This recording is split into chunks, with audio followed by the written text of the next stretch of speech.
Agora, continuando o painel do Climate Reality Project, a gente vai falar um pouco mais sobre a relação da mudança climática com alguns temas. São eles materiais, natureza e alimentação. Para falar de materiais, a gente vai receber as líderes climáticas Suelen de Araújo e Tayane Maciel. A Suelen é jornalista e analista de comunicação do Climate Reality aqui no Brasil. Ela iniciou a carreira dela na área ambiental pelo Instituto Onda Azul. É entusiasta da moda sustentável e também realiza pesquisas e projetos voltados para o jornalismo de dados e a importância da produção de notícias relacionadas à mudança do clima. Já a Tayane é atriz, engenheira ambiental pela UFRJ e criadora do canal Novo Mundo, ganhador do prêmio de melhor filme do festival Green Nation em 2016. Ela também é cofundadora do Limpar o Mundo, projeto de extensão da UFRJ. Trabalhou no Núcleo de Materiais Sustentáveis da COP e atualmente trabalha no Instituto de Relações Internacionais do governo alemão, com desenvolvimento sustentável. Bom, ao longo das últimas décadas, o plástico ele foi ganhando cada vez mais espaço nos meios de produção, por conta da sua facilidade no transporte, no processamento, menor custo de energia e também por conta da sua durabilidade.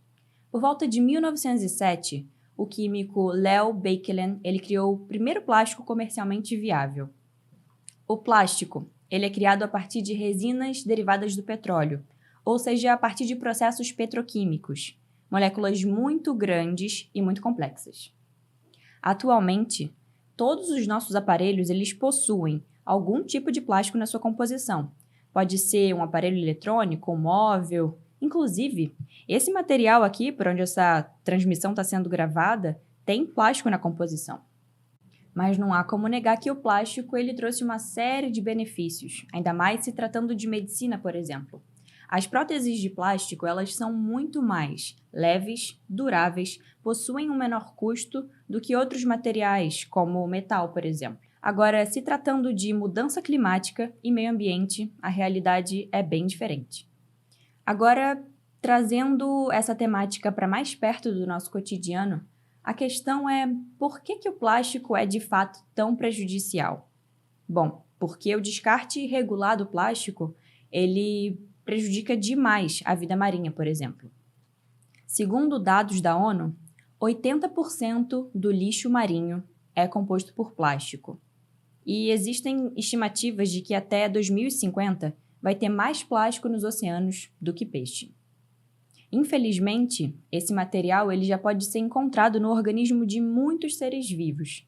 A tartaruga de couro, por exemplo, ela se alimenta de água viva. Quando a sacola plástica está ali presente no oceano, a tartaruga de couro ela tem muita dificuldade em diferenciar e acaba ingerindo esse material e muitas vezes morrendo intoxicada com ele. Quando chegam na natureza, os produtos plásticos eles passam por um processo de decomposição, seja através da água da chuva, da água do mar, e aí eles se transformam em microplástico. Mas afinal, qual é o problema do microplástico? Os peixes acabam ingerindo esse material. E existem certos estudos de que esse microplástico não só pode ser encontrado nos peixes, como também no nosso organismo. Pois é, se nós nos alimentarmos de peixes e outros seres marinhos, esse plástico ele vai ficando ali por conta da bioacumulação, por conta da cadeia alimentar. Ou seja, já existe microplástico encontrado no organismo humano. O tempo de decomposição desse material varia entre 100 e 400 anos. Todo ano, cerca de 8,8 milhões de toneladas vão parar no mar. Pois é, esses dados são da WWF. E por que isso ocorre? Infelizmente, pela falta de saneamento básico. E saneamento básico não envolve só água e esgoto, não. Envolve também drenagem urbana e resíduos sólidos urbanos. Ou seja, o nosso lixo. Lixo e resíduo é quase a mesma coisa. Infelizmente, ao invés de irem para os aterros sanitários, que seria o destino correto, esses resíduos eles vão parar nos oceanos, de forma irregular. O lixo plástico encontrado nas ruas entope os bueiros, contribuindo com as enchentes. Infelizmente, as enchentes são cada vez mais frequentes, por conta das mudanças climáticas. Uma pesquisa feita pela NASA em 2013 mostrou que as chuvas elas vão ser cada vez mais frequentes nos trópicos e secas mais severas vão ocorrer em lugares como o Brasil. Infelizmente, a falta de saneamento básico faz parte dessa problemática. Saneamento básico não envolve apenas água e esgoto, mas também drenagem urbana e resíduos, que deveriam ter chegado ao seu devido destino. Mas ao invés de irem para aterros sanitários, esses resíduos, que são em sua maioria plásticos, acabam sendo descartados de maneira irregular. O plástico jogado nas ruas entope os bueiros. Isso acarreta em enchentes. E se você já percebeu, por exemplo, no Rio de Janeiro e em Minas, essas chuvas intensas se tornaram cada vez mais frequentes.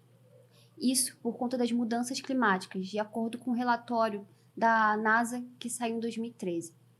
Uma outra problemática é o uso desenfreado de plástico descartável. A versatilidade do material, o baixo custo e a produção estão relacionadas ao descarte imediato, que a gente conhece como de uso único.